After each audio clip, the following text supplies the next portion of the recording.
Good day everyone, I am Glaxel Araneta, currently studying in Caraga State University, taking up Bachelor of Science in Information of Technology. And in today's video, I will be answering the question, is there a fixed morality? My answer is no. There is no fixed morality exists in a society. It's subjective and dynamic. Morals are the accepted norms of conduct that allow individuals to work together in organizations. What culture sanctions as right and acceptable is referred to as moral.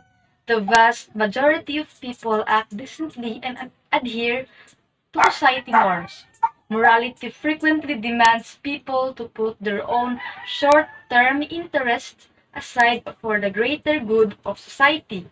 People or things who are unconcerned with good and wrong are referred to as amoral, whereas those who commit wicked deeds are referred to as immoral.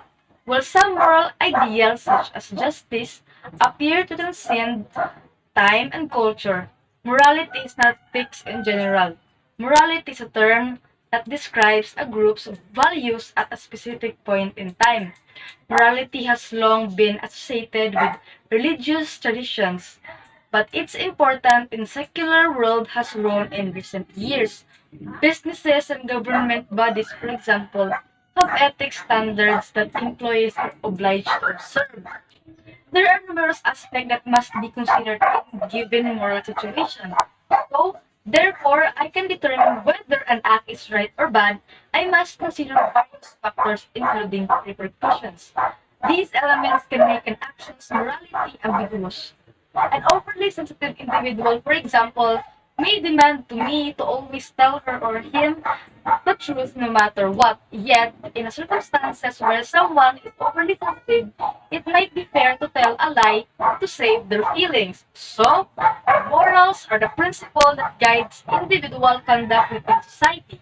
And while moral may change over time, they remain the standard of behavior that I use to judge whether a response to a certain situation is right or wrong. Individual judgments or any particular moral issues underpin all morality. All value judgments are subjective since nothing has a value without a subject to value it. The value assessment would have to emanate from the object being valued to be objective, which is impossible. So, before judging what is morally wrong, a subject or a person must apply their subjective assessment for the situation. If a person places a high value of sanctity of marriage, for example, adultery is likely to be considered immoral because it violates the sanctity of marriage. A person who sets low value on honesty may not consider lying to be unethical. To be objective, morality must be based on something other than a value assessment of some kind. It must be exist outside of and to immune to human evaluations. As a result, it would apply to all humans at all times, regardless of how they feel about a particular moral issue. There isn't a single moral issue that satisfies those criteria that I have thinking of you. Assume that I live by the principle that disobedience to civil laws, ordinance, and rules are wrong. To be moral, I must follow all the applicable laws, rules, and regulations. For the time being, that is my rule. Someone will ask me to supper with them and their significant other, pick me up in the car from my house, then go over the speed limit of several roads and make several lane changes without signaling on the other way to the restaurant. Also, run 2 stop signs and tailgated a car who's driving too slow. Objectively, I can say that this person acted immorally behind the wheel because he or she broke multiple traffic laws as driving. I can say this objectively because I judge that person's behavior using her or his personal moral standard. I didn't need to apply my own value assessment to recognize that he or she acted immorally. The moral code that guides me and should have made that person follow the rules on the road, on the other hand, is subjective. It stems from the high regard I have for following the law.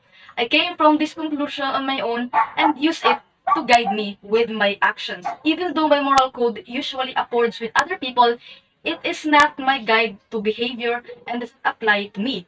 Morality is undeniably a feature of humanity. If morality were objective, however, everyone in our species would have the same moral standards. However, I clearly do not have the same moral codes with other people. That's it, and thank you for watching this video. God bless.